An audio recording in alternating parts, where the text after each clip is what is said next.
Back to Public Attorney, Asunto o Areglo, dito sa TV5.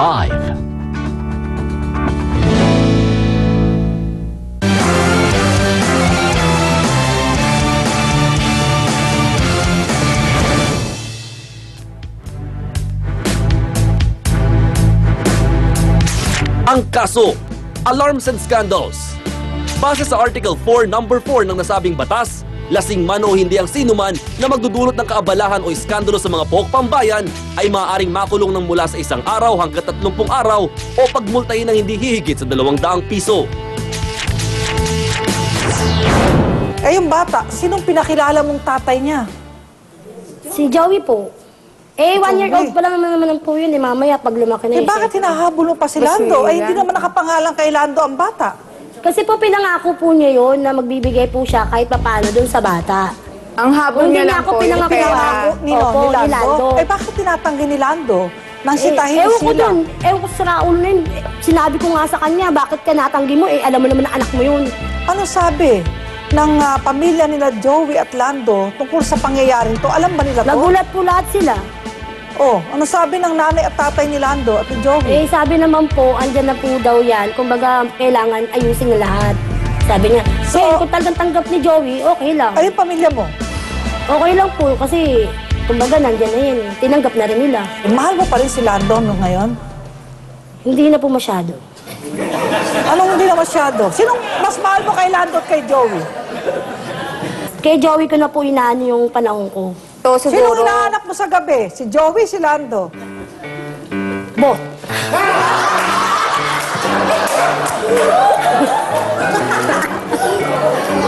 Pareho? Wala po kasi hindi naman po kasi, di ba, pag magiging plastic naman po ako kung sabihin ko hindi, di po ba? Oo na, sige na, tumigil ka na. Di nalaman mo yung totoo. Ano ba kinagagalit mo naman kay Sheila? Sabi po ng kapitbahay namin, pag humingi po ako ng sustento dun sa anak ko, eto daw po nagagalit. Oo na, okay lang nga yung sustento, mami. Ano ba yun lang talaga naman. gusto mo kay Lando? Pagmamahal o sustento? Hindi, kahit wag na po pa Sustento magpapamahal. O sige, iyon na yun. O sige, yung sustento na lang. Magkano ba ang gusto mong sustento? Sa kanila, kung ano bang bukod sa puso nilang ibigay sa anak ko, kahit magkano lang, para sa panggatas lang. Aalagaan ko pa yung anak mo kung hindi ka nag-aano sa tapat namin. Kasi okay lang, kasi wala naman akong anak, aalagaan ko pa yun. Talaga lang, Oo. Teka, sino bang mas pogi? Si Lando o si si Lando. Joey? Si Lando po. Si Lando. Pinatawad ka ba ng asawa mo? Opo. Paano kanya pinatawad? Sabi niya, kaya mo lang nagawa yan, siguro kasi lagi akong wala. Ganon? Sabi niya, opo. May pagkukulang siya sa'yo. Opo. Kaya nagawa mo yun, natokso ka. Opo.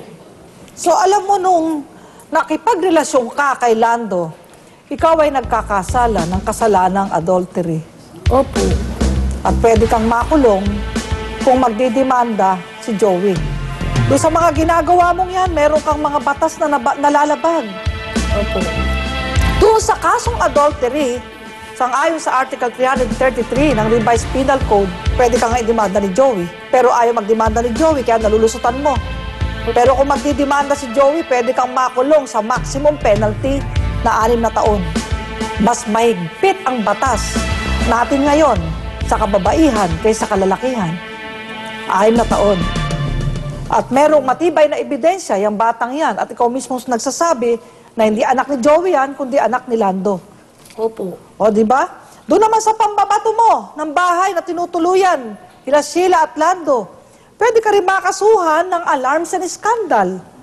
Nasusulat sa Article 155 ng Revised Penal Code. At pwede kang makulong hanggang 30 araw. O yung sinasabi mo siya na, ano sinasabi laban sa'yo? Malandi. O yan, paninirang puri yun. Slander, paninirang puri. At pwede kang makulong hanggang 2 taon hanggang 4 na buwan. Pinaka-maximum 2 years and 4 months. O, mga bailable penalties ito, pero kaso pa rin. Anumang labag sa batas ay pwede maging dahilan ng pagkakulong at pagbabayad ng damages sa iyong naperwisyo. Pag pinag-usapan ang birth certificate ng bata, ang matibay na ebidensya, ang ama ay iyong nasusulat sa birth certificate. Unang ebidensya yan, ay ang pinasulat mo ay si Joey. Opo. Nakapirma ba si Joey sa birth certificate? Opo. Kinilala niyang anak niya yan? Opo. Nararamdaman at iniisip ni Joey na siya ang tunay na ama niyan. Sapagkat may mga panahon na kayo rin ay nagsama bilang mag-asawa. Kaya mas makabubuti para sa kapakanan ng bata na hanggang sa paglaki niya, ituloy mo na ang nakikilala niyang tunay na ama ay si Joey at hindi si Lando. Dahil walang physical impossibility ng access sa'yo, itong si Joey na tunay na asawa mo, ng panahon na pinagbuntis mo ang batang ito. Kaya ang presumption pa rin ng ating batas, ang tunay na ama niyan ay hindi si Lando, kundi si Joey.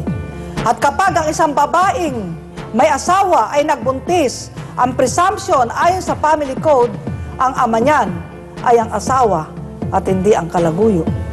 Maliban na lamang kung magkakaroon ng mga katibayan, halimbawa DNA testing, mga biological signs sa muka. Pero yan ay makakamukha rin ni Joey, makakamukha rin ni Lando dahil magkapatid sila. Kaya wag ka na munang mangarap na si Lando ang tunay na ama. Dahil ang birth certificate ng bata, si Joey ang tunay na ama. So anong gusto mo? Asunto o areglo? Areglo po. Areglo. Ano-ano ang mga gusto mong mangyari? Yun nga po, huwag niya akong batuhin sa tapat namin pati pagsalita ng hindi magandang. Yun nga, maganda, yung malandi po. Okay lang ba sa'yo na pag may pera kayo ay tulungan itong si Maureen at ang Okay bata? lang po kasi wala naman Dahil po. lumilitaw pamangkin ni Lando ang bata. Wala pa naman po kaming anak, kaya okay lang po na Sustentuhan. po. Si At huwag niyong lituhin ang bata. Pag sinabi mong ang tunay na ama niya ay si Lando, guilty ka pa rin ng simulation of birth. Hindi mo nirehistro sa tunay na ama ang bata. Panibagong batas na naman ang malalabag niyo. Ikaw, anong gusto mo? Asunto, areglo? Makikipag-areglo na lang po. O magkano bang gusto mo sustento? Kung magkano po yung kaya nila, wag lang yung kakalimutan nila. Buwan-buwan ba yung gusto mong bigay sa'yo nila? O kung may Kung meron lang po, okay lang po yun. At kayo naman, kung talagang mahal ka ni Lando, pakakasalan ka niya. Opo. Naway naliwanagan po kayo sa ating mga pag-uusap ngayon. Kaya napakahalaga po ng isang mediation na ito. Kaya sa puntong ito, nais ko na pong tawagin si Attorney Analisa Soriano para sa inyong kompromiso. Kasunduan. Una, kami ay makikitungo ng maayos sa isa't isa at iiwasan na namin magsalita ng masasakit laban sa isa't isa, alang-alang sa matiwasay na pamumuhay ng aming pamilya. Ikalawa, ako, si Maureen Rodriguez, ay nangangakong hindi na susugurin, hindi na guguluhin, at hindi na rin magwawala at magsasalita ng masasakit at hindi na rin mananakot o magtatangka ng kahit anumang pananakit laban kay Sheila at hindi na rin maninirang puri sa kanya. Iiwas na rin itong si Maureen kay Lando at ipauubaya na si Lando kay Sheila ng buong buo. At si Sheila naman ay nangangako na tutulungan si Maureen sa mga gastusin sa bata ayon sa kanilang makakaya ni Lando.